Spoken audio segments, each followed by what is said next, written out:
ॐ राक्षसराजवाहनीं रामस्तदा शक्रसमो महात्मा अस्त्रेषु शस्त्रेषु जितक्रमश्च संस्तूयते देवगणैः प्रहृष्टः संस्तूयते देवगणैः प्रहृष्टः वरं वरेण्यं वरदं तु काव्यं वरं वरेण्यं वरदं तु काव्यं संतारयत्याशु च सर्वलोकं संकल्पितार्थप्रदमादिकाव्यं श्रुत्वा च रामस्य पदं प्रयाति। श्री राम जय जय राम। श्री राम श्री राम जय जय राम। श्री राम श्री राम जय जय राम। श्री राम श्री राम जय जय राम। श्री राम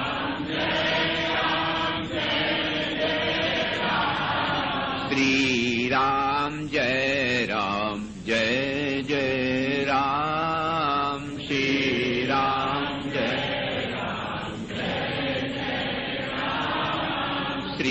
राम श्री राम जय जय राम। श्री राम नमो महद्भ्यो ब्राह्मणेभ्यो नमो नमः। परम प्रेमास्पद परमात्म स्वरूप आसुरी शक्तियों का दलन, दैवी शक्ति का संस्थापन, यही भगवान का अवतार प्रयोजन होता है। और उसी अवतार प्रयोजन के लिए भगवान धराधाम पर आए। वो प्रयोजन सिद्ध शक्ति के द्वारा किया गया, क्योंकि परमात्मा स्वयं निर्विकार निराकार अपरिच्छिन्न ब्रह्म होते हुए जब सात्विक शक्ति का योग होता है तो वह निष्क्रिय निरीह निर्विकार निर्धर्मक होने पर भी सक्रिय सधर्मक हो जाता है। उन्हें विकारों के विनाश के लिए कोई बहुत आयास नहीं करना पड़ता है, केवल उन देवों के वरदान की सुरक्षा करनी होती है। तो आपने सुना कल कई दैत्य मारे गए, और वो भी उन दैत्यों के जो नाम हैं वो बड़े अनर्थक। जैसे अतिकाय और इंद्रजीत को लक्ष्मण जी ने मारा, मकरध्वज इसको भगवान श्री राम ने मारा, और विरूपाक्ष महोदर को सुग्रीव ने मारा, महापार्श को अंगद ने मारा। तो असल में ये जो नाम है ना, ये नाम भी साधन की ही दृष्टि से इनके बताए गए हैं,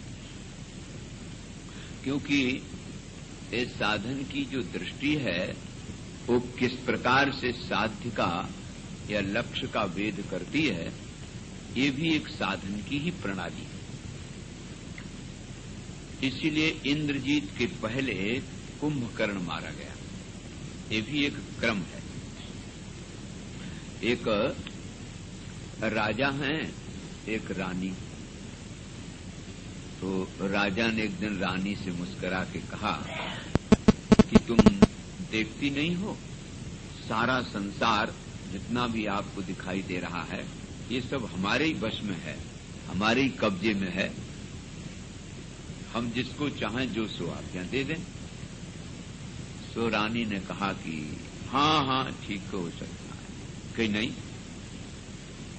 तो राजा ने मंत्री को बुलाया और कहा कि देखो, मार्ग में जो कोई जाता हो उसको ले आ, अपरिचित ही, और देखो हमारी आज्ञा मानता कि नहीं मानता।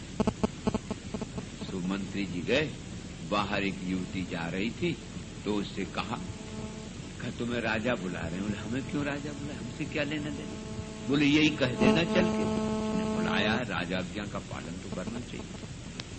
तो गई, क्यों हमारी आज्ञा मानती हो। बोले सरकार, मैं तो अपने पति को कलेवा लिए जा रही थी और ये ले आए हमको और बोले कि वहां यही बात वहां कह देना, तो मैं वही बात यहां कह रही हूं, हमें आपसे क्या लेना देना। हम तो अपने पति की आज्ञा में हैं और उसको कलेवा लिए जा रही हूं। तो राजा कुछ लज्जा तो लगी, लेकिन ठीक ठीक। इसके बाद 5 को और मंत्री ले आए, एक ब्रह्मचारी को लाए, एक किसान को लाए, इस प्रकार से अलग अलग सबने यही जवाब दे दिया। किसी ने कहा हम गुरु की सेवा में जा रहे हैं, किसी ने कुछ, ऐसे कह करके सबको जवाब दे दिया। इसके बाद राजा को लगा मन में कि मंत्री एक एक को समझाए के तो नहीं लाता है। बोले इकट्ठा लाओ कई को। सुमंत्री ने सोचा हम कहां ढूंढते फिरेंगे, उनके पत्नी थी 10। तो उन सबको ले आया। उनका कहा करेंगे हम राजा के यहां। बोले तो यही कह देना चल के वहां। तो उनसे कहा कि अच्छा ठीक, तुम कई लोग आए, तुम तो सब हमारी आज्ञा मानोगे ना। तो उन्होंने कहा कि महाराज यही हमारे पतिदेव हैं, ये हमको यूं ही ले आए कि बोले चलो राज दरबार देख लो चले कैसा है। हमको क्या लेना देना राज दरबार से और आपसे, हमारे तो ये प्राणनाथ जो आज्ञा देंगे वही हम पालन करेंगे। राजा को तो बड़ा लज्जा लगी। बोले ठीक ठीक। फिर मंत्री से कहा कि ये बता मंत्री, तू मेरी आज्ञा में है कि नहीं है। बोले महाराज जी हमें क्या पता, ही तो महारानी से पूछ लो। अरे उसको बड़ा आश्चर्य हुआ, महारानी से? तो तुम्हारा महारानी का अलग कुछ मंतव्य है, हमसे कोई मतलब नहीं। महारानी से कहा, महारानी बोली महाराज जिस दिन आप सरकार यहां से चले जाओ वही दिन हमें शांति मिलेगी, हम तो तुम्हारे रहने से अशांत और दुखी हैं, इसलिए अच्छा तो ये हो कि तुम ही वन में जाकर कहीं भजन करो जाए। अब राजा के मन में आई कि अरे व्यर्थ में ही मैं सोच रहा था कि सब कुछ मेरे ही आदेश में, मेरे ही आर्डर में चल रहा है, ये तो कुछ उल्टा ही दिखाई दिया। सो नारायण मेरे, यही राजा अहंकार है और महारानी बुद्धि है और मंत्री मन और उसकी 10 पत्नियां तो आप समझे ही गए होंगे। हाँ, काशी नरेश सोनो भाई, ये इंद्रियां हैं। और ये पंच महाभूत पहले जो 5 लाए, तो ये पंच महाभूत और नारायण 10 इंद्रियां और मन और बुद्धि, ये सब के सब परेशान रहते हैं राजा अहंकार से। जिस दिन ये विदा हो जाए ना, उस दिन से सबको शांति मिल जाए। तो इसलिए अहंकार का रूप है कुंभकर्ण, उसको भगवान ने कि ज्ञान स्वरूप से उनका दलन होता है। बिना ज्ञान के, बिना आत्मज्ञान के, जब तक ये निश्चय नहीं होगा कि मैं ही अजर अमर अभय आत्मा हूं, मेरा देह से कोई संबंध नहीं, देह से तादात्म्य निवृत्त होते ही अहंकार मर जाता है। इसीलिए भगवान ने कल आपने सुना, पहले उसकी भुजाएं काटी, फिर सिर काटा, फिर उसके 2 खंड किए। इसके पश्चात जो कामनाएं रहती हैं वो जरूर बहुत भयंकर है, काम की प्रवृत्ति बहुत भयंकर है, क्योंकि वो इंद्रजीत है, संपूर्ण ऐश्वर्यों को वही जीत लेता है। यदि परमैश्वर्य, ये उणादि से बनेगा भाई वैयाकरण लोगों के लिए, इंदत इति इंद्र, सो नारायण वही परमैश्वर्य रूप है और उसका जीतने वाला ही होता है विजयी। लेकिन इंद्रजीत को जीतने वाला होता है इंद्रिय जीत। जब तक हम अपने इंद्रियों का शमन, समदम तितिक्षा और प्रति श्रद्धा समाधान के द्वारा, देखो महाराज लक्ष्मण कोई मामूली तपस्वी रहे, नींद नार भोजन पर रही, 14 वर्ष बास बन कर रही, ये बहुत बड़ा तप है। लक्ष्मण जी सोए नहीं, लक्ष्मण जी ने सीता जी का मुखारविंद नहीं देखा। आपने सुना था, नाहम जानामि केयूरे नाहम जानामि कुंडले नूपुरे तो अभिजानामि नित्यम पादाभिवंदनात्। मैं तो मां के पावन चरण कमलों पर ही दृष्टि रखता रहा। हमें तो उनके बिछुआ मालूम है, इसके बाद हमें ऊपर का कोई आभूषण ही नहीं मालूम। ये कोई बहुत साधारण बात नहीं है। इसलिए ऐसा इंद्रिय जीत ही इंद्रजीत को जीत सकता है। अब आपको कल आनंद रामायण की एक बात सुनाई थी, सुलोचना की बात। तो उसका कुल अर्थ ये है कि जीवन में पतिव्रता और पत्नी व्रत ये दोनों विशेष महत्व के हैं। जिस समय हनुमान जी के आग लगी तो सीता जी ने आग से अग्नि देवता से प्रार्थना की थी, यद्यस्ति पति शुश्रूषा और यद्यस्ति चरितम तपः। पति की शुश्रूषा हो और अगर चरित्र भी कोई तप होता हो, और यदि वह एक पत्नी त्वम, एक पत्नी का व्रत है ये, शीतो भव हनुमता, तो हनुमान जी की अग्नि शीतल हो जाए और हनुमान जी को आंच न आवे। तो ये जो नारायण चरित्र का बल बहुत बड़ा बल होता है।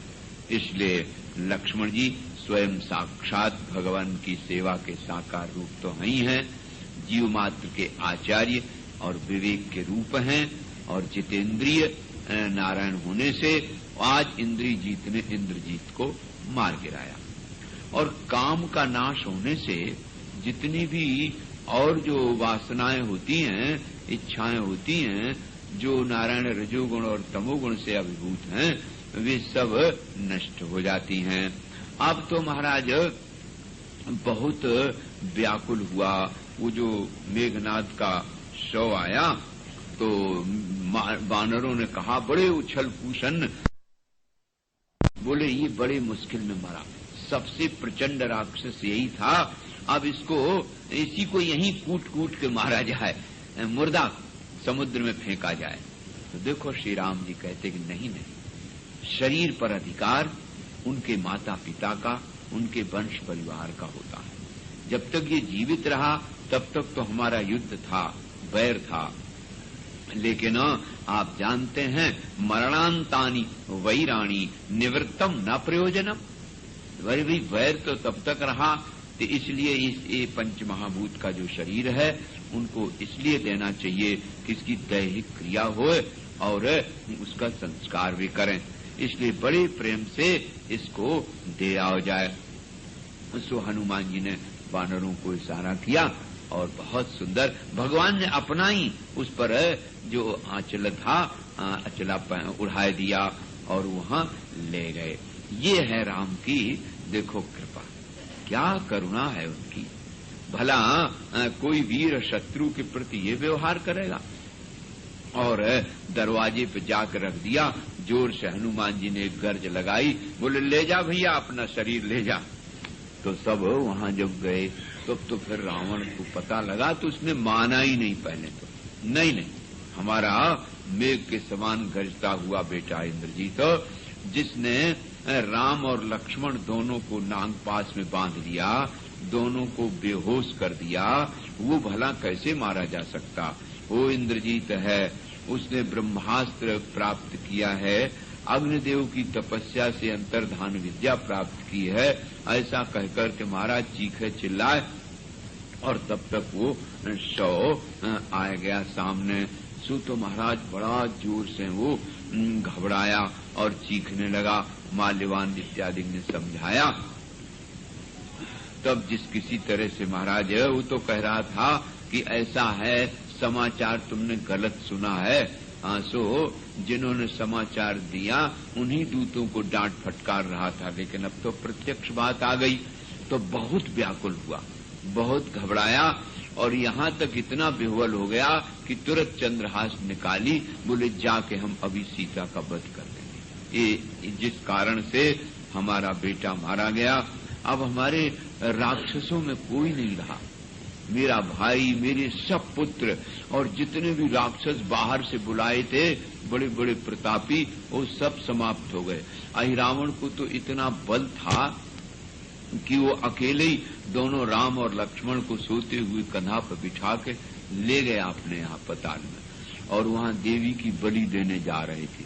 और तब तक हनुमान जी तो सेवा में रहते ही थे। सो उन्होंने देखा कि राम जी लक्ष्मण जी दोनों नहीं हैं, कहाँ गए।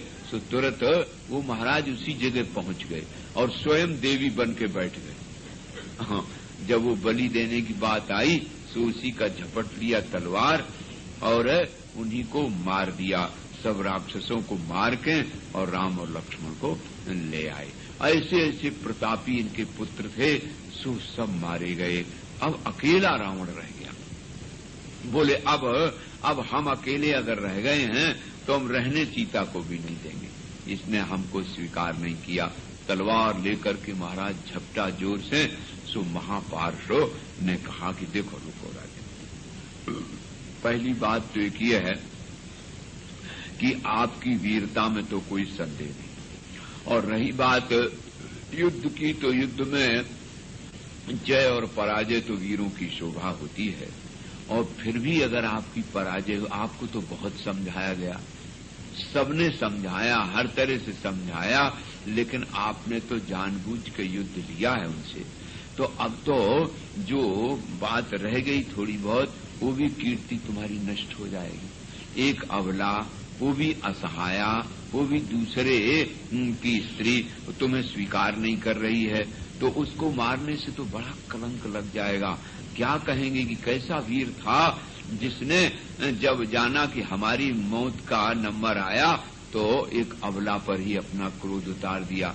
अब तो तुम्हारा वीरपना तब है जब अकेले ही और साहस बटोरो, नहीं तो सैनिकों का मनोबल गिर जाएगा। अब तुम्हें साहस से काम लेना चाहिए। देखो, जब इंद्रजीत ने सीता का सिर कट के वहां दिखाया था राम के दल में, तो राम जी जरूर घबराए, लेकिन देखो उनके सचिवों ने तुरंत उनको सचेष्ट कर दिया और बता दिया कि माया का है।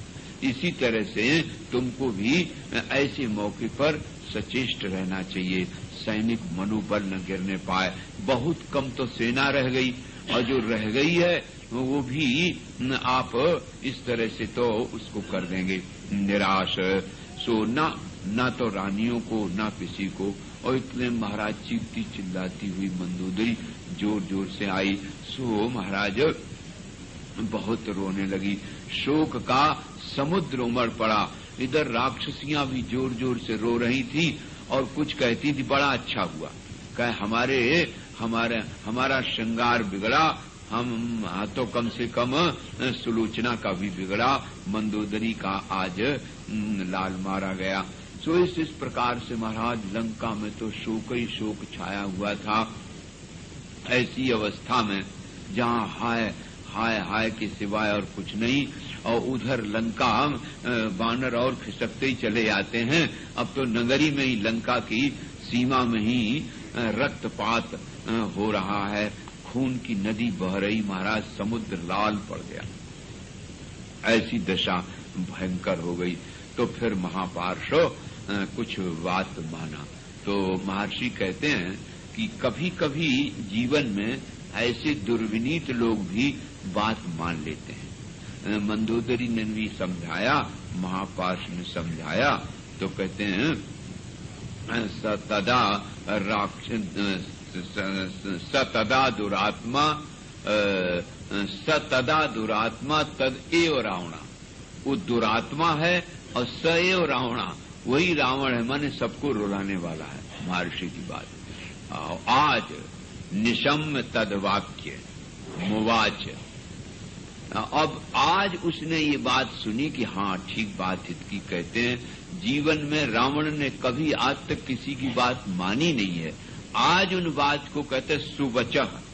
आज मालूम पड़ता है कि जनो हमारी हित की बात कह रहा है, तो निशम्य सुना और भवनम जगाम, और वहां से लौट के अपने भवन में चला गया। तो जीवन में कई लोग ऐसे होते हैं जो एक ही बार के आत्मनिरीक्षण में होश में आ जाते हैं।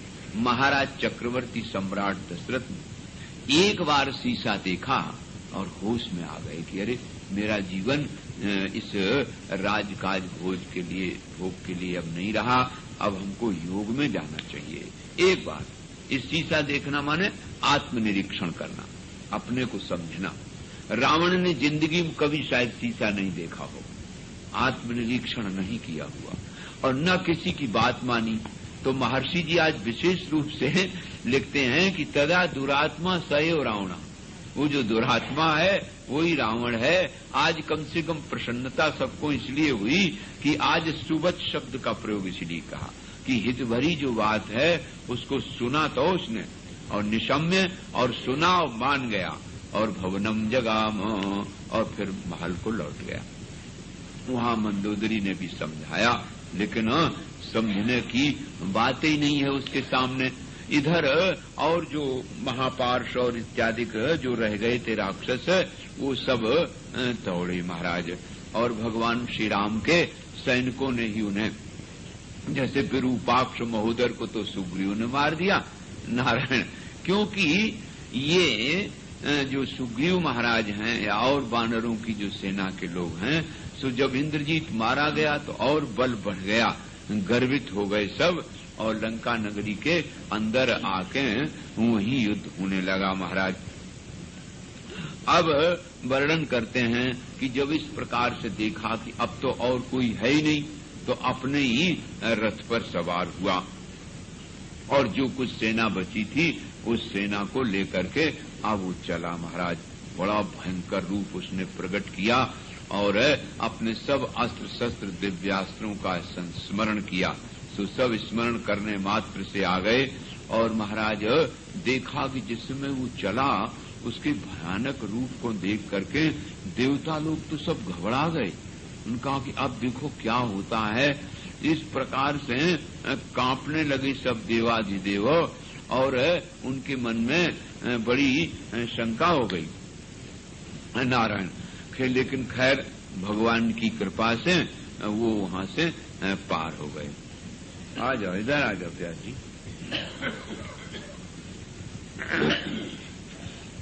तो जब एक बात और होती है कि जीवन में ऐसे, और आप लोग जरा और भाई मिलके बैठो, रोज बताना पड़ता है। आज तो तुम बहुत दूर दूर बैठे पुरुष लोग, देखो इससे तो माताएं कुछ ठीक। तुम लोग भी बढ़ो, आगे बढ़ो, हिलो डुलो नहीं, जरा बढ़ो, आगे बढ़ो।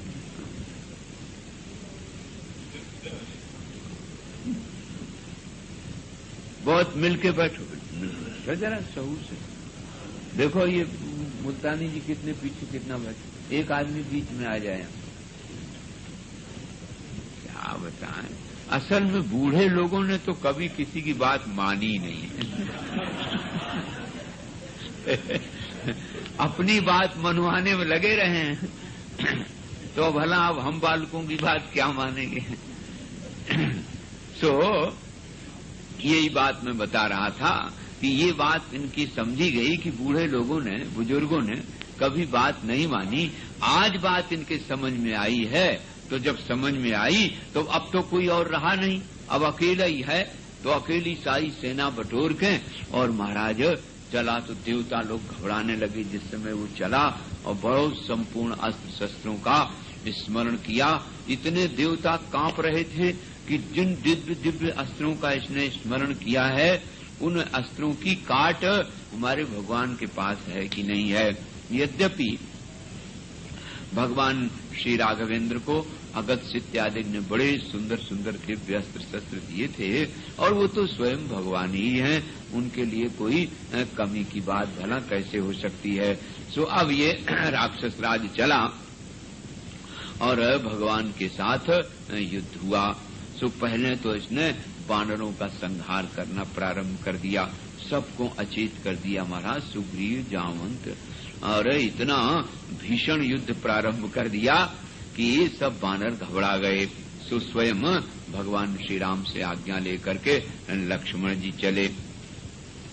अब देखो यद्यपि अस्त्र शस्त्र की कोई कमी या कोई विद्या में निपुणता में कमी लक्ष्मण जी के नहीं है, लेकिन जैसा आप सुन रहे थे कि लक्ष्मण जी ही मेघनाद को मार सके और राम जी ही कुंभकर्ण को मारे।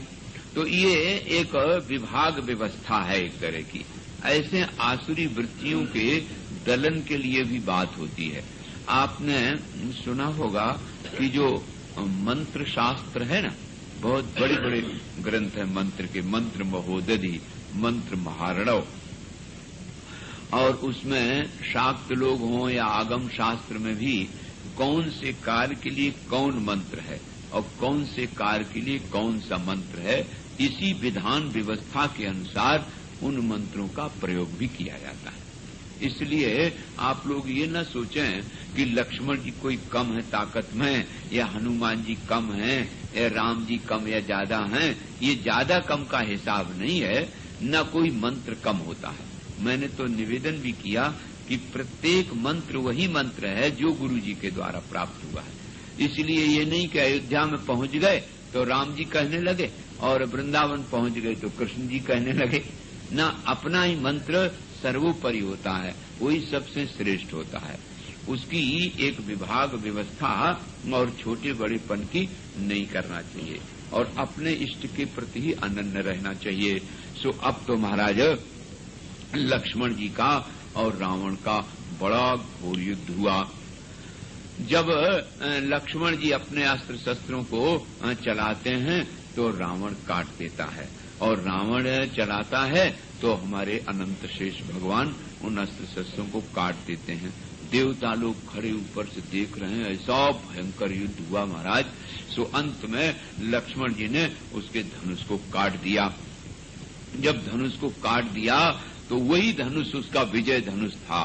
उसके पास नारायण उसको तुरंत उसने दूसरे अस्त्रों का प्रयोग, परिघ वगैरह जो उनके शस्त्र भगवान शिव के द्वारा, ब्रह्मा जी के द्वारा दिए हुए थे, उन सब अस्त्रों को लक्ष्मण जी काटते गए। अब वो घबरा गया तो उसने सोचा कि अब तो हमारे प्राण बचने के नहीं हैं, तो तुरंत शक्ति उठाई। और वो शक्ति ऐसी अमोघ शक्ति थी ब्रह्मा जी की दी हुई कि वो किसी को मारी जाए और वो चूक नहीं सकती थी। सो ऐसा भयंकर महाराज मालूम पड़ा उसके धनुष पर कोई बड़ा भारी विशाल आग की ज्वाला जल रही है, और उसने अभिमंत्रित किया नेत्र बंद करके और शक्ति को महाराज चला दिया। जैसे शक्ति को चलाया सो महाराज यद्यपि लक्ष्मण जी ने उन अस्त्रों को चलाया जिनसे वो शक्ति कट जाए, लेकिन चूंकि वो वरदान प्राप्त शक्ति थी और जिस देवता से जो शक्ति प्राप्त हुई है उस देवता का सम्मान रखना होता है इन लोगों को। ये भी तो ब्रह्मास्त्र का प्रयोग कर सकते थे, लेकिन ना। आज भगवान श्री राघवेंद्र बढ़े और आ गए विभीषण गदा लेकर के। सो रावण ने सोचा, बड़ा क्रोध में था, दांत कटकटाया, बोले तेरी की पहले मौत है तो हम पहले तुम्हारे लिए बड़ा सुरक्षित एक शक्ति रखे हुए हैं। सो महाराज उसको उसने चलाए दी विभीषण को। विभीषण गदा लेकर के दौड़ी थे, तब तक वो शक्ति आई। सो भगवान श्री राम ने देखा, देखो ये औजार था। भगवान ने सोचा कि अगर कहीं ये शक्ति विभीषण लग गई तो बच तो सकते नहीं, और हमने जो प्रतिज्ञा की है कि हत्वा दशग्रीवम सप्रहस्तम सहात्मजम राजा करिष्यामि सत्यमेत शृणोतु। ये सब देवता लोग सुन लो, ये सत्य प्रतिज्ञा है मेरी, राजानम त्वाम करिष्याम, हम तुमको राजा बना देंगे। और किसको? हत्वा रावण दशग्रीवम, रावण को, और सप्रहस्तम सहात्मजा, सब बेटा पौत्र राक्षस कुल सहित मार के हम तुम्हें राज तिलक करेंगे। सो ये क्या राजा बनावेंगे, तो ये प्रतिज्ञा नष्ट हो जाएगी। और विभीषण की मृत्यु होने पर सारी जगह हमारा सब किया के आया जो यश यशो ध्वंस हो जाएगा। सो तुरंत विभीषण को तो पीछे कर दिया, प्रश्नता कृत्वा स्वयं एवाजना, देखो पीठ पीछे करके और भगवान सामने आ गए। सो जो शक्ति थी वो भगवान में समाविष्ट हो गई, और उन्होंने थोड़ी एक क्षण तो जरा से मूर्छा सी हुई और शक्ति के देवता का स्मरण किया, और शक्ति वापस उसी देवता पर चली गई।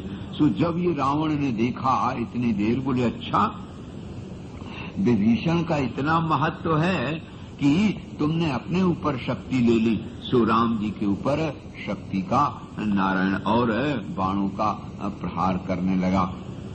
इधर भगवान श्री राघवेंद्र ने बड़ा रोष प्रकट किया और अपने तीखे तीखे बाणों से उसका रथ विध्वंस, सारथी विध्वंस हो गया। अब नीचे वो कूद पड़ा महाराज, तो तुरंत बाण संधान करके बड़ी शीघ्रता से उस रावण को क्षत विक्षत कर दिया। सो कहते हैं रुधिरार्ध सिक्ता, सारे खून से लथपथ हो गया वो नारायण, और छिन्न गात्र, उसके सब गात्र भीग गए, और भीग के जब उस पर रथ भी नहीं रहा, सारथी भी नहीं रहा, तो वो भाग गया। इधर महाराज संध्या का समय भी हो गया था। जब वो भाग गया तो सब वानर लोगों को शक्ति मिली और महाराज उछलने लगे। लेकिन भगवान श्री राघवेंद्र अब जब लौट के आए, जब वो भाग गया, तब लक्ष्मण जी को देखा। भगवान श्री राघवेंद्र ने जब लक्ष्मण को देखा तो उनको प्रेम से गोदी में ले लिया। श्री तुलसीदास जी महाराज ने लक्ष्मण को शक्ति मेघनाद के द्वारा लगवाई है, और यहाँ रावण के द्वारा है, और मेघनाद के मरने के बाद ये रावण के द्वारा शक्ति लगी। भगवान ने अपने प्रिय अनुज भ्राता को अपनी गोदी में बैठा लिया, और गोदी में बैठाते बैठाते उनकी पूर्व स्मृतियां सब जागृत हो गई। भगवान नारायण झरझर झरझर उनके आंसू गिरने लगे, हृदय भरे आया, वाणी रुध गई, और कहने लगे, भैया ये तुमने क्या किया? शक्या सीता समानाई विचिन्मु भूतले च विचिन्वता। संसार में नारी भी मिल सकती है, विचिन्वता, बहुत खोजने पर।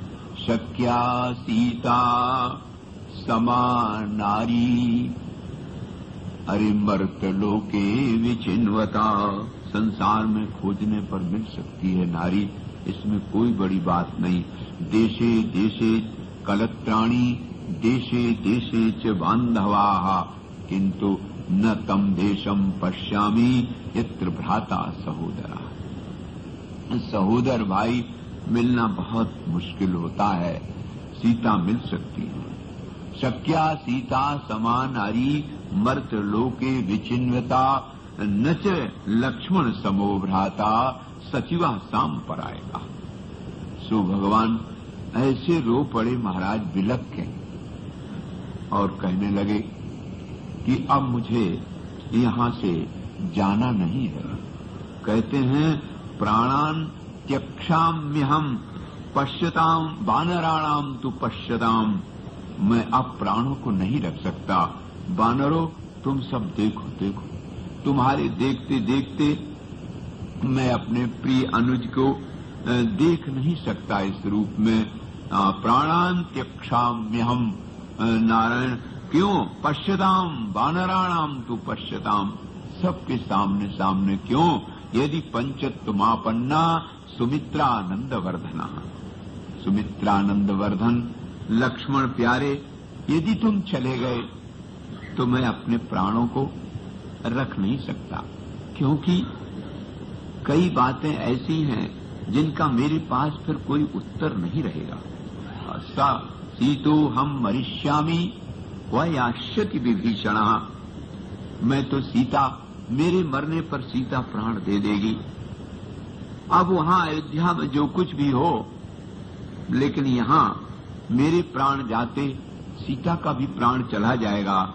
लेकिन हाँ, मुझे दुख तो इस बात का है, क्वा यास्यति विभीषण, विभीषण कहाँ जाएगा, और मेरी वो विभीषण के लिए की हुई प्रतिज्ञा भी व्यर्थ हो जाएगी। इसलिए यदि पंचत्वमापन्ना सुमित्रानंदवर्धन, सुमित्रानंदवर्धन, यदि आप तुम चले जाओगे तो मैं अपने प्राणों को नहीं रख सकता। क्यों? बोले, जब मैं चला था, एक तो विभीषण को देने के लिए मेरे पास कोई उत्तर नहीं, और जब मैं चला था तो मेरी मां कौशल्या ने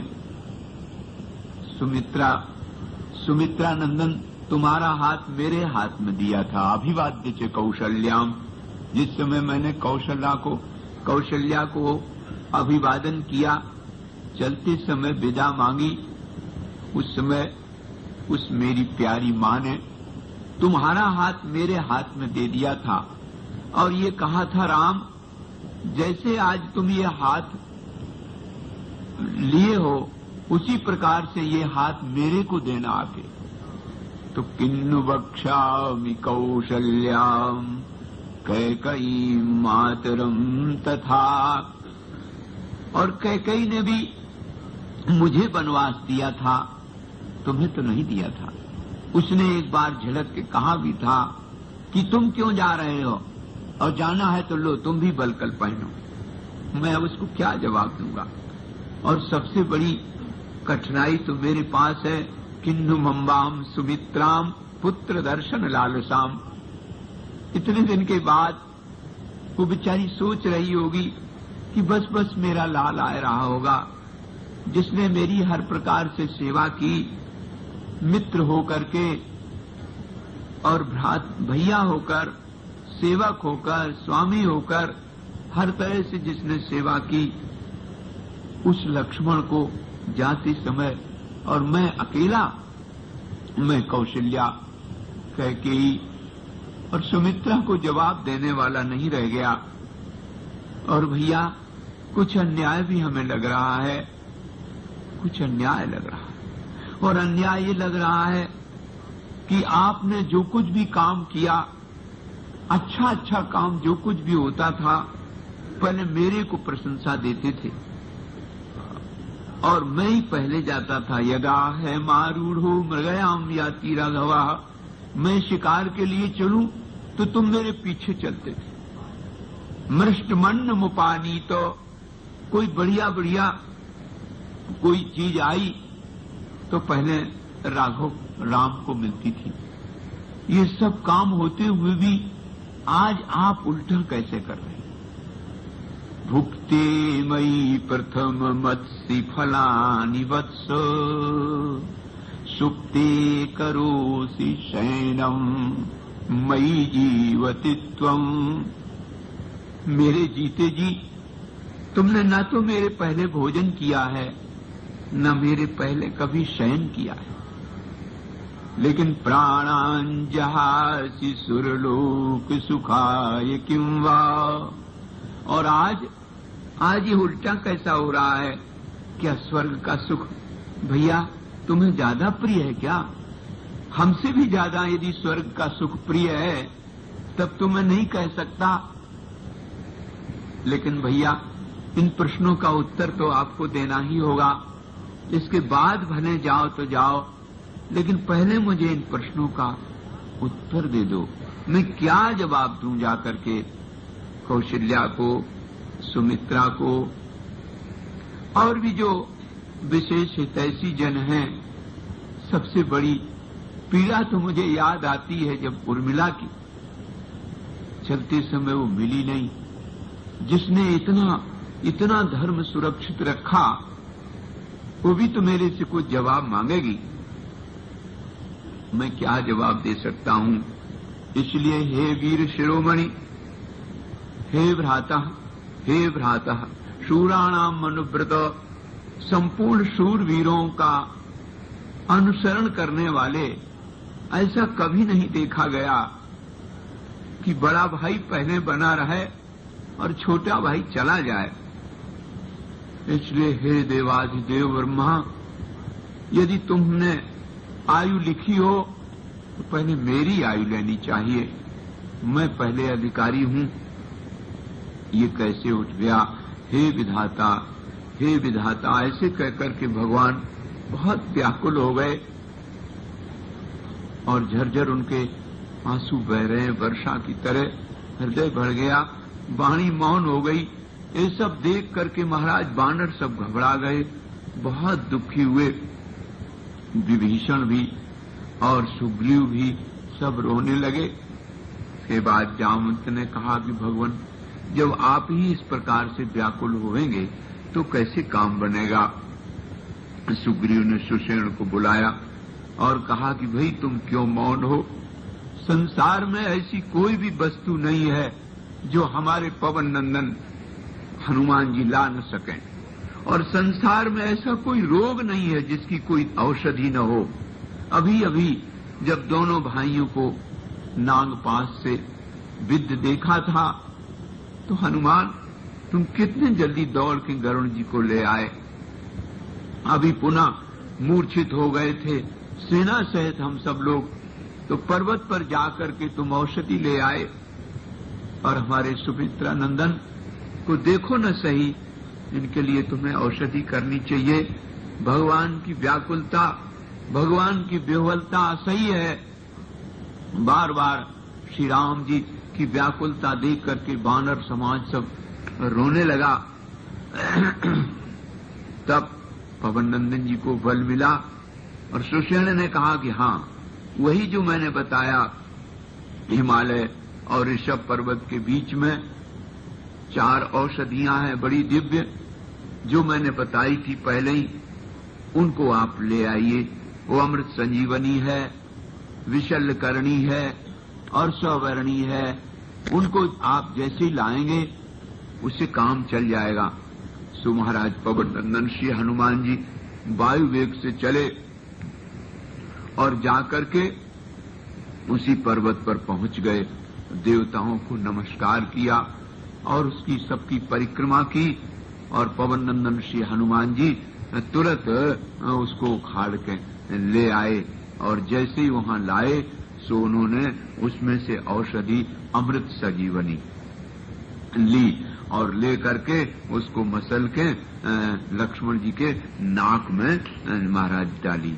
तो जैसे ही वो औषधि आई वैसे वो शक्ति का जो घाव था वो पुर गया और स्वस्थ हो गए। बोलो बजरंग बली की जय, बोलो राघवेंद्र सरकार की जय। इस प्रकार से बड़ी बड़ी जय जय ध्वनि होने लगी। और उधर लक्ष्मण की शक्ति तो लग गई थी, लेकिन भगवान राम के बाणों से इतना क्षतजार रहा, उसके संपूर्ण घाव बहुत ज्यादा हो गए थे। तो रावण जाकर के पड़ गया महलों में। तो ये पता चला कि इस समय वो चिकित्सा में है। तो अब सेनापति तो सब मारे गए, अकेला वही है। सो जब उसको कुछ होश आया, उसकी भी चिकित्सा वगैरह हुई, तब जब होश आया तो बड़ा खींचने लगा। बोले अरे ऐसी अवस्था में हम अगर यहाँ बने रहेंगे तो हमारा यश समाप्त हो जाएगा। अब तो हम अकेले ही हैं, इसलिए अब अपने को प्राणों पर नारायण हाथ पर प्राण रख करके अब हमको लड़ना चाहिए, ऐसा निश्चय। हाय हाय, कोई ऐसा मंत्री भी नहीं बचा, सभासद भी नहीं बचा जिससे हम कुछ न पूछें। अब तो जो बची सेना है उसी का मनोबल बढ़ाना चाहिए। और महाराज इधर बहुत जोर जोर से राक्षसियों का विलाप बताया गया है, क्योंकि उनके परिवार के सब लोग मारे गए थे राक्षस नारायण। और इधर जैसे ही लक्ष्मण जी मूर्छित और स्वस्थ हुए, वैसे भगवान श्री राम ने हृदय से लगा लिया, प्रेमाश्रु से उनको भिंगाए दिया। देवताओं ने बड़ी प्रसन्नता की और पुष्प की वर्षा होने लगी। और सुग्रीव को बड़ा रोष आया महाराज। बोले लगा दो आग लंका में। रात के ही समय में, रात्रि काफी थी, सो बानर बड़े बड़े उलूक लेकर के, मसाल लेकर के और लंका में आग लगाने लगे। अब राक्षसियां चीखें चिल्लावें और कहें कि असल में ये जो दुष्ट है, दुरात्मा, इसने बात मानी नहीं। देखो सब कुछ सत्यानाश सर्वनाश कराए दिया। बहुत जोर जोर से चिल्लाए। और ये जो सीता है ना, ये तो हमने सुना है ऐसा कि शरीर महात्माओं ने अपने रक्त को एक घड़े में भरा था और अभिमंत्रित करके वही जो घड़ा था उसी घड़े में से ये जानकी जी प्रकट हुई हैं। किसी ने कहा ना, ये साक्षात जगदम्बा हैं, ये दुष्ट को मारने के लिए ही आई हैं यहाँ। ये हम लोगों को विधवा करने के लिए, हमारे श्रृंगार बिगाड़ने के लिए यहाँ आई हैं। लेकिन किसी ने कहा कि उनका क्या दोष है, ये दुष्ट उनको बुरी भावना से लाया है। असल में माता तो शैव सर्वेश्वरेश्वरी, वही बंध और मोक्ष देने वाली है। सैसा प्रसन्ना वरदा नृणाम भवति मुक्तये, और शैव बंध मुक्त हेतुश्च, वही बंधन और मुक्ति का हेतु है। सो इस प्रकार से महाराज चीख चीख के चिल्लाए रही राक्षसियां, और लग गई आग सब भवन में। भीतर जाए कि सो राक्षसियां भागी चीख चीख चिल्ला के, हा राम हा लक्ष्मण हमें बचाओ, हमारा कोई अपराध नहीं है। अब वो जो महाराज जितने भी शस्त्र अस्त्र रह गए थे, मुख्य रूप से वही उनको जलाना था, और अंदर लंका में सब घुसे हैं, रात का समय है। सो अब कोई पूछ पाछ तो है नहीं, कोई रह ही नहीं गया। सो महलों में सब में आग लगाए दी महाराज। लंका दहन अब अशक्य हुआ, क्योंकि हनुमान जी ने जो लंका जलाई थी, सो महाराज तुरंत दूसरे ही दिन राज दरबार में जब वो आया तो सब ध्वंस हो गई थी लंका। सो विश्वकर्मा को उसने इशारा किया, बोले तुम्हें आज्ञा की जरूरत है। सो महाराज क्षण मात्र में उसने ज्यों की त्यों फिर बनाए देनी थी। आज भगवान के इससे जल गई। वही तो हनुमान जी से पूछा कि प्रभु किसने जलाई, तो बोले ना प्रभु हमने कहाँ जलाई। निश्वासे नैव सीताया राजन कोपा न लेनते तू, तो हे प्रभु निश्वासे नैव सीताया राजन कोपा न लेनते, तुम्हारी कोपा नल की क्रोध की अग्नि और दीर्घ श्वास सीता जी के। सो दग्ध पूर्वा तुषा लंका निमित्त मभवत कपिही, वो तो पहले ही से जली जलाई थी प्रभु, एक तो निमित्त बन गए। अब सुग्रीव बानर खूब महाराज गरजें तरजें। सो फिर रावण वहां से चला, क्योंकि अब और कोई तो रहा नहीं। सो बहुत उत्पात भी हो रहे थे। मंदोदरी ने बहुत समझाया भी, लेकिन वो माना नहीं महाराज, और सीधा महाकालेश्वर भगवान के पास पहुंच गया। महाकालेश्वर भगवान से कहा कि देखो, ये मैं जानता हूं कि तुम राम की मदद कर रहे हो, और पूजन हमने हमेशा किया। एक बात ये भी है, मैंने जो तप किया और मैंने जो तुमको सिर चढ़ाए तपस्या की, उस तपस्या की कारण तुम्हें मजबूर होकर के हमें ये शक्ति देनी पड़ी। कोई एहसान नहीं है तुम्हारा जो हमें ये शक्ति दी थी। मैंने त्रिभुवन विजय का घोष लिया और सब देवताओं को जीत लिया। सो इसमें कोई एहसान नहीं, मेरा तप था और मेरा तप के कारण तुम्हें विवश होके देना पड़ा। और अब जब हमें इतनी शक्ति दे दी तो मैं वो अपार शक्ति को सह नहीं सका, और मैंने अन्याय किया, अधर्म किया। इसमें कोई शक नहीं कि अन्याय का मार्ग, अधर्म का मार्ग ज्यादा दिन नहीं टिकता। अब तक मैंने 27 चतुर्युगी वर्ष तक राज्य कर लिया आपकी कृपा से, और आपकी करुणा रही मेरे साथ। लेकिन इसमें हमारा इसलिए दोष नहीं है कि आप शक्ति भी देते हो, साथ में अपनी माया भी लगा देते हो। तो वो जो माया है ना, उससे बुद्धि मोहित हो जाती। नहीं तो भला हमारे यहाँ कोई सुंदरियों की कमी नहीं थी, हम इसको क्यों हरण करते। तो देखो एक बात मैं साफ बताए दे रहा हूं। अब आपकी माया ने मुझे मोहित किया और उसके कारण मैंने अधर्म किया।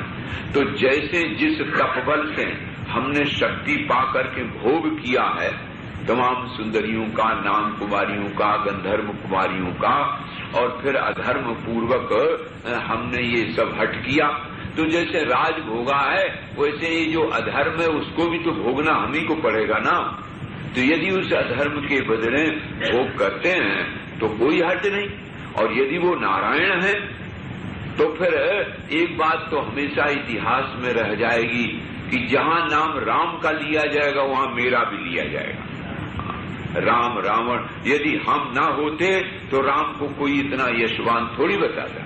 ये जो यश और कीर्ति उनको मिलेगी ना, वो मेरी बदौलत तो मिलेगी। इसलिए राम को यश देना हमें कोई आपत्ति नहीं है, उन्हें आप राम को यश दो। लेकिन यदि हम लौट आए तो आप फिर महाकालेश्वर भगवान पूजन करेंगे, और यदि न लौट आए तो चलो वहीं आपके लोक में पहुंचेंगे, वहां पूजा करेंगे।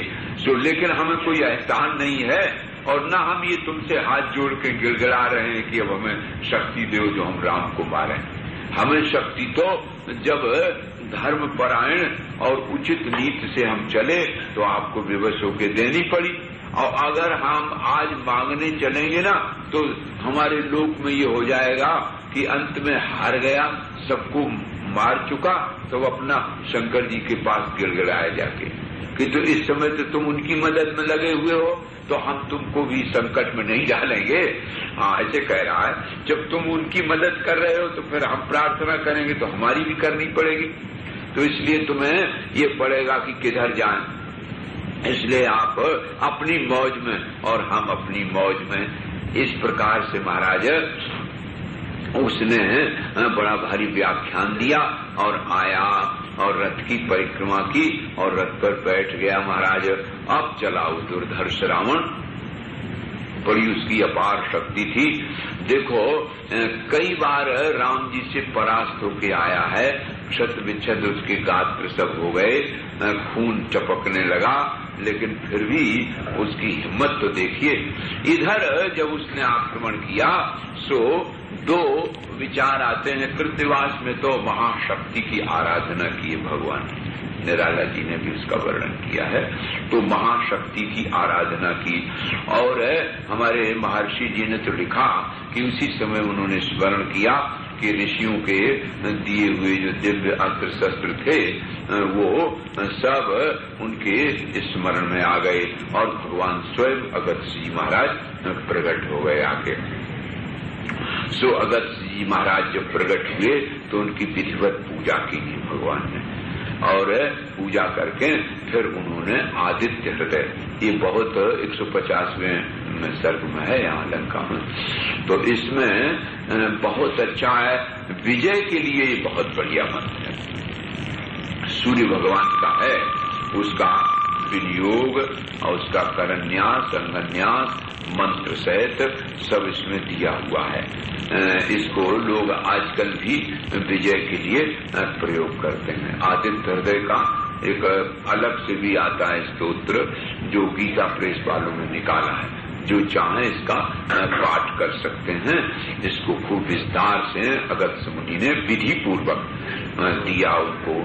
तो देखो क्योंकि असल में ये सूर्य वंश है, वंशज हैं, और सूर्य भगवान का ये स्तोत्र है। सो भगवान ने उसको प्रेम से स्वीकार किया और ऋषि मुनियों ने उन्हें आशीर्वाद दिया, वरदान भी दिया, और उधर सब देवता लोग महाराज खड़े थे। सो यहाँ एक बात और हुई कि ब्रह्मा जी ने जाके इंद्र से कहा कि देखो जो ये युद्ध होने जा रहा है, ये युद्ध बहुत भयंकर है, और अभी तक तो ये शर्त थी कि दिन में युद्ध होता है, लेकिन रावण ये जाएगा नहीं जब तक यह तो मरेगा या रहेगा, तो इसलिए दिन और रात युद्ध होगा बराबर, और माया में युद्ध है, आकाश पाताल धरती सब जगह युद्ध होगा, क्योंकि ये तो ज्यादातर अंतर्धान विद्या भी जानता है, आकाश में भी उड़ता है, इसका जो रथ है ना वो बड़ा दिव्य है दिया हुआ, इसलिए तुम अपना रथ भेजो, और वो जो अस्त्र शस्त्र कुछ हमने तुम्हें दिए हैं युद्ध के समय में, वो ब्रह्मास्त्र और वो अभिमंत्रित सब अस्त्र और अपना ही धनुष रथ पे रख के मातली को जल्दी से भेज दो। सो ब्रह्मा जी ये बात कह करके इंद्र बड़े प्रसन्न हुए और कहा महाराज जो आज्ञा। सो ऐसा कह करके मातली महाराज वहां से रथ लेके चला। तो वो जो मातली का रथ है ना, उसमें जो घोड़े हैं ना वो दिव्य मंत्र बोलते हैं महाराज। हाँ, उसके जो 4 घोड़े बहुत दिव्य से दिव्य मंत्र बोलते हुए और आकाश से उतरते उतरते आ रहे थे। तो देखा सब वानर देखने लगी क्या है, गरुड़ तो है नहीं। फिर कहा कौन है, सोचा कि देवता है। फिर सोचा अरे इंद्र आ रहे हैं, मान लो उनके ही घोड़े मालूम पड़ते हैं, वेद मंत्र से अभिमंत्रित करते आ रहे हैं। और आए के धरती में महाराज उतर पड़ा। सो बहुत अच्छी परिक्रमा की। तुलसीदास जी ने तो विभीषण के द्वारा कहलवाया है। विभीषण ने कहा कि प्रभु रावण अब आने वाला है, बड़ी भारी विशाल जो बच गई सुसेना लाएगा, बहुत प्रतापी है। और बड़ी बातें बताई विभीषण ने कि इसने इस प्रकार से दिग्विजय प्राप्त की है, तो इसलिए अब प्रभु वो तो रथ पे आएगा और आप पैदल हैं। तो भगवान श्री राम ने बड़ा ही सुंदर रथ बताया और यही भगवान परशुराम जी ने भीष्म पितामह को बताया था। भीष्म पितामह ने कहा प्रभु युद्ध करने के लिए तो हम आए, क्योंकि आपने कहा ये तो युद्ध करो, ये विवाह करो, तो हम प्रतिज्ञा तो अपनी नहीं तोड़ सकते, क्षत्रिय होकर के युद्ध करने को तैयार, लेकिन हम तो रथ पे हैं और आप पैदल खड़े। तो भगवान परशुराम ने बताए कि देखो क्या घोड़े होते हैं, क्या रथ होता है। तुलसीदास जी ने बताया सौरज धीरज ते रथ चाका, सत्यशील दृढ़ ध्वजा पताका, दम विवेक बल परहित घोरे, क्षमा कृपा समतार जुजोरे, ईश भजन सारथी सुजाना, विरति चर्म संतोष कृपा। ऐसे उन्होंने सब पूरे अस्त्र शस्त्र बताते और अंत में बढ़िया बात तो एक ही है कि उन्होंने बताया कवच क्या होता है। बोले कवच अभेद विप्र गुरु पूजा, इसम विजय उपाय न दूजा, सखा धर्म में असरत जाके, जितन कहूं न कतहूं रिपुता के, महा अजय संसार रिपु, जीत सके सो वीर, जाके असरथ होई सुनो। ये ऐसा रथ होना चाहिए। क्यों? बोले जेहि जय होई तो स्यंदन आना, जिससे विजय होती है वो तो दूसरा ही रथ है। इसका मतलब ये हुआ कि देखो हमारे तुलसीदास जी महाराज कितने अध्यात्म में प्रविष्ट हैं। दर्शन का बड़ा सुंदर ये रूप है, इनका आप लोग जरूर मनन करें। चौपाइयों का बहुत सुंदर सुंदर रूप है। सचमुच में इस प्रबल मोह रूप रावण को मारने के लिए इसी प्रकार का रथ चाहिए। इसलिए वो गारंटी से कहते हैं जेहि जय होई सो स्यंदन आना। तो तब वो रथ मातनी लेकर के आया। तो महाराज उसने श्री राम जी की परिक्रमा की और हाथ जोड़ के निवेदन किया कि प्रभु ब्रह्मा जी के आदेश से ये इंद्र ने भेजा है रथ, इसे प्रभु स्वीकार करो। तो भगवान राम ने कहा कि अरे हमने तो मांगा नहीं था। और बोले ना प्रभु आपके मांगने की बात तो नहीं है, लेकिन लाया तो है। तो लक्ष्मण जी ने तो जरा देखा, बोले प्रभु ऐसे ही कुछ तो नहीं न, माया का राम मामला है यहाँ सब, कहीं रावण ने भेज दिया हो। तो माताजी हंसने लगे और कहा लक्ष्मण आपकी इस प्रकार की नीति से हमें प्रसन्नता हुई, सजग रहना चाहिए वीर को। सचमुच वो मायावी है, कोई उसके लिए बड़ी बात नहीं है, लेकिन ये तो इंद्र का रथ है। और देखो दिव्य ये धनुष है, हम इसकी परख तुमको बता रहे हैं। धनुष के पास है, आप जाएंगे तो उसमें आपको दर्शन होगा जिसका ये धनुष है। और ये जो बाण विशेष विशेष रखे हैं ये स्वयं अपने को बताएंगे कि हम ये हैं, हम ये हैं, हम ये हैं। और ये जो हमारे घोड़े हैं ना, ये सामगान करेंगे आपके सामने, तब आपको विश्वास हो जाएगा। सो महाराज जैसे ही हाथ जोड़ के वो खड़े हुए, इंद्र भगवान को स्मरण किया, सो वो अपने आप सामगान गाने लगे महाराज घोड़े, और अस्त्र शस्त्र अपने को बताने लगे कि हमें अनुग्रहित करो, हमें अनुग्रहित करो, हमें अनुग्रहित करो। इस प्रकार से भगवान श्री राम ने फिर सबने कहा और भी तो स्वीकार कर लिया। और ऊपर से इंद्रादिक देवता खड़े थे, हाथ जोड़े, सो सबके ऊपर पुष्प वर्षा कर दी। अब भगवान ने उस रथ की परिक्रमा की और नारायण उस रथ पर विराजमान हो गए। बोलो राघवेंद्र सरकार की जय। अब उधर से नारायण जब वो रावण आया तो वो महाराज बहुत चीखता चिल्लाता और बकता झकता चला आया। उसने कहा कि अरे, अपने सारथी से कहा कि रथ किसने दे दिया? बोले ये रथ तो प्रभु देवराज इंद्र का जान पड़ रहा है, घोड़े तो ही। बोले अच्छा, तो देखो हम देवराज इंद्र को ही पहले समझ रहे हैं। सो देवराज इंद्र ऊपर महाराज जाग रहे तो घबरा गए, कांपने लगे। सो सारथी ने कहा कि प्रभु पहले लक्ष्य की सिद्धि करनी चाहिए, पहले तो देवराज तो आपका वैसे डर रहा है, उसको क्या पहले सामने जो युद्ध आ पड़ा है उससे परांगमुख नहीं होना चाहिए। वीर के लिए सबसे बड़ा जघन्य अपराध है कि युद्ध से सामने शत्रु खड़ा हुए और परांगमुख हो जाए। इंद्र को तो कभी भी परास्त कर दोगे। तो अब उसके समझ में आई महाराज, तो आगे बढ़ा। अब यहाँ जो युद्ध है सो चूंकि अब दिव्य अस्त्र शस्त्र मिल गए भगवान को और उधर अगस्त्य जी महाराज आदित्य हृदय बना गए, तो वो भगवान के सामने एक चक्र सा हो गया।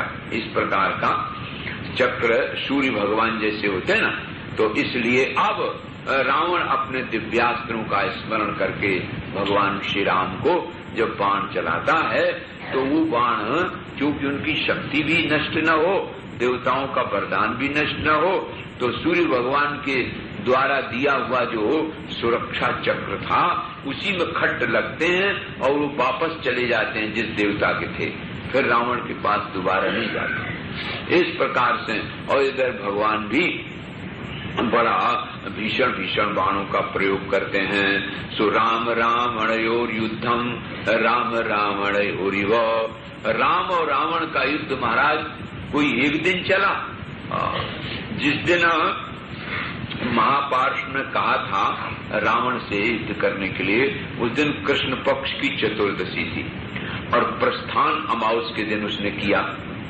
तो नारायण यही उसके उत्पात की एक सूचना है, क्योंकि राक्षस लोग अंधेरे ही ज्यादा पसंद करते। तो दिन में युद्ध होता हो ऐसा नहीं है, रात दिन युद्ध होकर रह गया और सारा लथपथ शरीर उसका छत बिछत हो गया, लेकिन महाराज वो मर नहीं रहा था और बहुत बकता झकता था।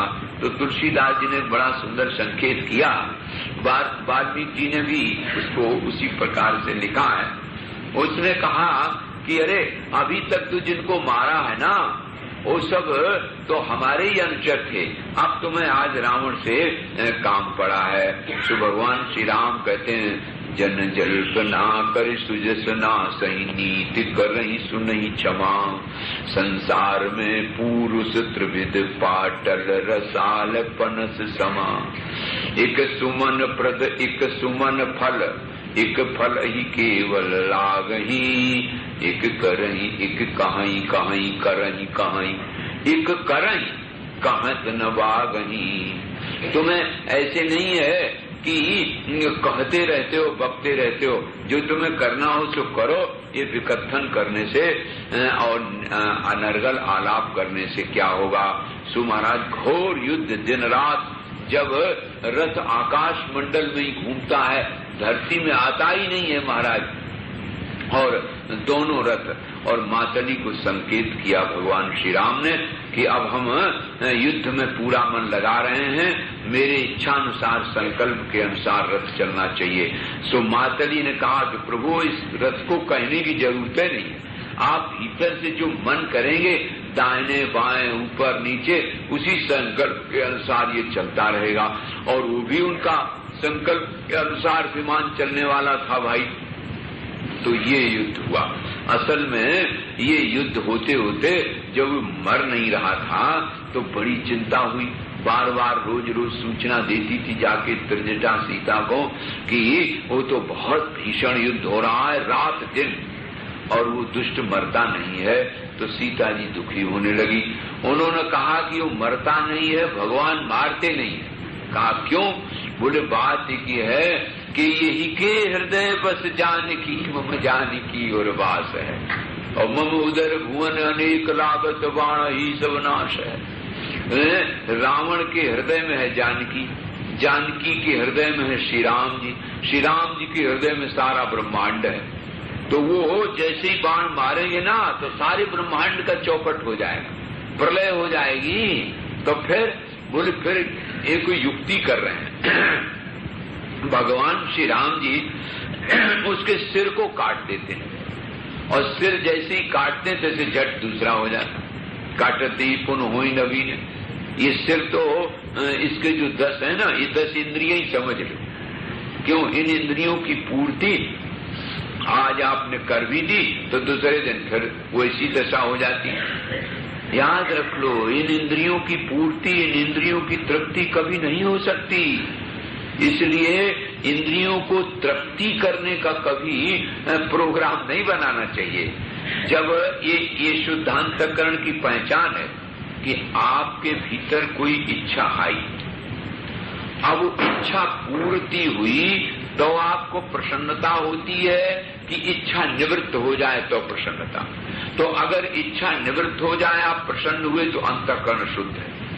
और इच्छा पूर्ति हो गई, वाह वाह वाह, बड़ा अच्छा हमने सोचा था, भगवान तुमने बड़ी कृपा की, तो समझो कि ये लोभ की वृत्ति है। फिर वो इच्छा की पेट में एक और इच्छा होती है, इच्छा सगर्भा मानी गई है, उसकी पेट में एक बेटी होती है। वो इच्छा पूरी हुई, दूसरी, फिर तीसरी, फिर चौथी, फिर जैसे भगवान सिर काटते हैं और फिर दूसरा हो जाता। काटत सिर हुई है विकल छूट जाए तो ध्यान, तब रावण के हृदय सर भारी है राम सुजान। तो भगवान ये सोच रहे हैं, इसलिए तुम चिंता ना करो। अब महाराज बहुत देर हुई तो मैंने बताया था कि आज से अंत तक श्री रामचंद्र जी ने अपने से कोई कर्तृत्व कर्म का नहीं लिया है। न कर्माणि लिम्पन्ति न मे कर्म फले स्प्रिया। तो वचन जो पहले प्रकट हुए, देवताओं ने कहा विष्णु त्वाम नियुक्ष्यामहे वयम, हम लोग रावण के वध के लिए तुम्हें नियुक्त करते हैं। अच्छा भाई, फिर स्तुति की प्रकट हो जाओ तो प्रकट हो गए। माता ने कहा रोए दो तो रोह दिया। हाँ, विश्वामित्र ने कहा इस स्त्री को मार दो तो मार दिया, तार दो तो तार दिया। हाँ, फिर कहा कि धनुष उठाओ राम, तो उठ पड़े।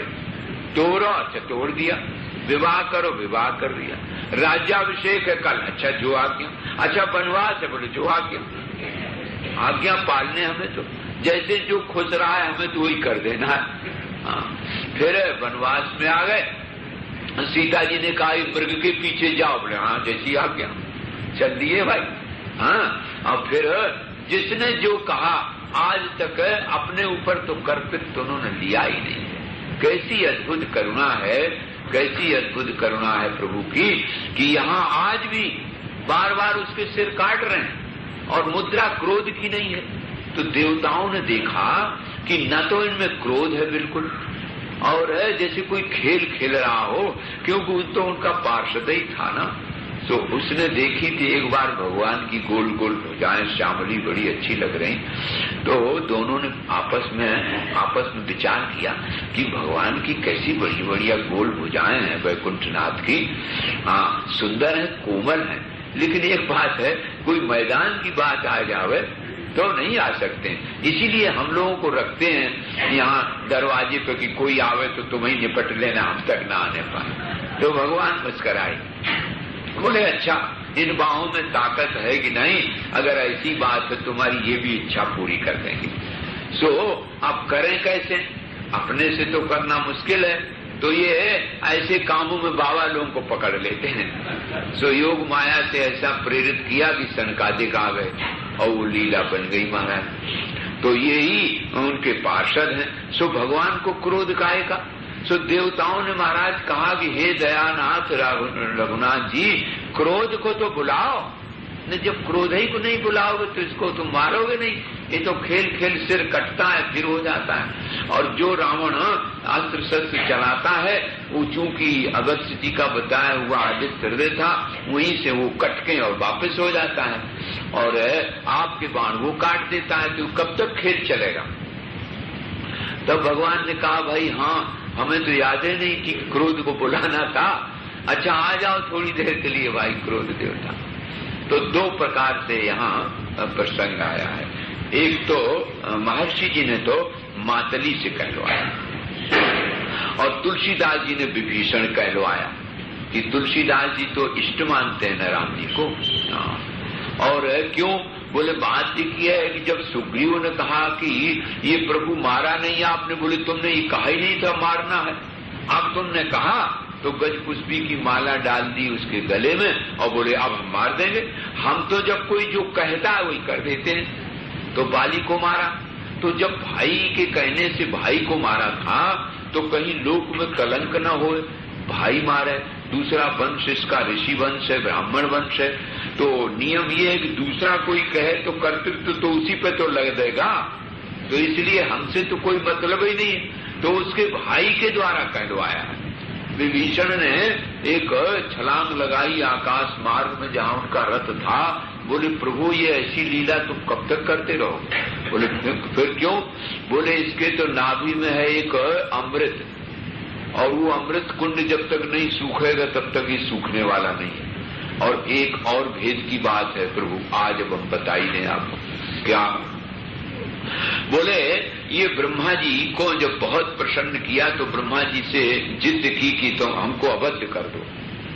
तो ब्रह्मा जी ने कहा अबद्ध तो हम नहीं करेंगे, ले एक ये बाण ले जाओ, ये बाण ले जाओ तुम, इस बाण को सुरक्षित रखना, इसी बाण से तुम्हारी मृत्यु होगी, इसलिए ये बाण धोखे से कोई न ले जाने पावे। सो वो बाण रावण ले आया और उसने अपने खंभे में अंदर चुनवा दिया, ऊपर से खंभा बन गया। तो ये मंदोदरी जिसमें मुख्य महल है उसमें ये खंभे में है। सो महाराज पवन नंदन के लिए कौन काम बड़ा बेला, झट से ज्योतिषी बन गए।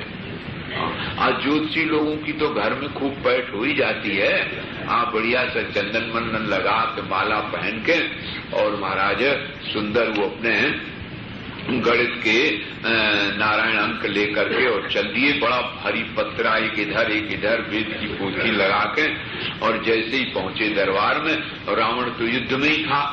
सो मंदोदरी ने बड़ा स्वागत किया, क्योंकि वो तो एक तो बेचारी बार बार समझाती थी। बोले महाराज आप बड़े मौके पे आ गए, हमारे प्राणनाथ युद्ध के लिए गए हैं और आप जल्दी मुहूर्त निकालें और हमारे लिए कोई अनुष्ठान बता दें। तो ऐसे ऐसे हनुमान जी करें, बोले नहीं तो हो। और ऐसे कहा भाई पहले ज्योतिषी को, झट एक उनका चेला भी साथ में आ गया। बोले पहले ज्योतिषी को बैठा लो, ठीक से आसन बिछाओ। और बोले ना नहीं जमीन पे नहीं बैठते हैं। बोले फिर? बोले इनका एक नियम है कि जिस महल में कभी कोई सोया न हो और जिस खंभे का कभी किसी ने स्पर्श न किया हो, उस खंभे से उड़क के ये बैठेंगे। अच्छा, और क्या? बोले जमीन पर न बैठे, ऐसी कोई चीज जो जरा ऊंची रहे जमीन से। जमीन तो अपवित्र मानते नहीं, तो ज्योतिषी है ना।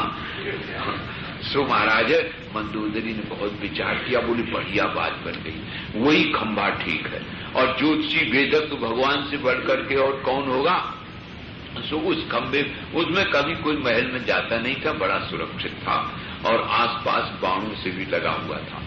सो उसकी खिड़की खोली और झट ज्योतिषी जी को अंदर प्रवेश किया और उसी खंभे से हनुमान जी उड़के और नीचे डाल दी गई चौकी, उस पर वो बैठ गए। और बोले इस पर कोई वस्त्र न डालना, ये ऐसे ही बैठते हैं। सो हनुमान जी उसको चौकी को खिसका के खंभा के पास कर लिया और खूब लंबा सा पतरा खोल दिया। और महाराज जल्दी जल्दी वेशवृक मिथुन कर्क सिंह किया। बोले प्रस्थान का मुहूर्त क्या है और खिसकते भी जान। और महाराज खिसकते वो जो खंभा था और धम गिर पड़ा। जोर से उन्होंने लगाया जोर, सो खंभा गिर पाया तो उसमें बाण निकल पड़ा। जैसे ही बाण निकला तैसे उन्होंने हनुमान जी ने उस बाण को लिया। ऐसे देखा तो मंदोदरी को कुछ शंका भी हुई, कुछ प्रसन्नता भी हुई। बोले चलो अच्छा रहा, हमको याद भी नहीं थी, ये बाण अभिमंत्रित कराए ले इनसे। सो ज्योतिषी जी ने हाथ लिया और कहा कि देखो महाराज बहुत अच्छा सगुन सहायता आप आ गए, यही बाण है और हम आपको क्या बतावें, ये ब्रह्मा जी का दिया वो ब्रह्मास्त्र है, इसको आप अभिमंत्रित कर दो तो हम अभी प्राणनाथ के पास भेज दे। बोले हाँ हाँ, इसमें क्या लगता, लो तुम ही पकड़ो इस हाथ में, जिससे उसको विश्वास हो जाए। तो पकड़ नहीं पाई, तो बहुत वज्र के समान विशेष था। बोले नहीं महाराज, आप कर दीजिए इसको। सो हनुमान जी ने ऐसे से हाथ पकड़ा और धीरे धीरे उड़ना भी प्रारंभ किया। महाराज वो बाण लिए, उनका चेला सहित उड़े चले आए। सो वो बाण आकर के दे दिया महाराज भगवान को। तो इस प्रकार से कई रामायणों में इस प्रकार से कथा है। मातली ने कहा कि प्रभु आप को मैं बताऊं कि एक बार जब बहुत संकट पड़ा तो ब्रह्मा जी ने इंद्र को एक ब्रह्मास्त्र दिया था। वो ब्रह्मास्त्र असल में है तो बिल्कुल अग्नि में प्रदत्त अग्निदेव के द्वारा, लेकिन वो बहुत ही मुख्य है और उसी बाण से इसकी मृत्यु होनी है। देखो अब आपको मैं ये भी बता दूं, आप तो सब जानते ही हैं प्रभु, लेकिन हम जानते हैं बिना बताए से आप कुछ नहीं करते हो। शायद आपको याद ही होगा कि जिस समय नारायण ऐसे अवसर आते हैं जब काल आता है तभी प्रयोग होता है। आपने एक बार चक्र चलाया था देवताओं को कहने से, तो रावण के खरोंच भी नहीं की और वो वापस आ गया और आपसे प्रार्थना की प्रभु आपने क्यों असमय पे भेज दिया, हमारा अवै तो उसका काल ही नहीं आया। तो जो विधान है ना, उस विधान को जब आप ही सुरक्षित नहीं रखेंगे तो कैसे बनेगा, इसलिए वो वापस चला गया था। उस समय उसका समय नहीं था, बिल्कुल ठीक इस समय मुहूर्त है।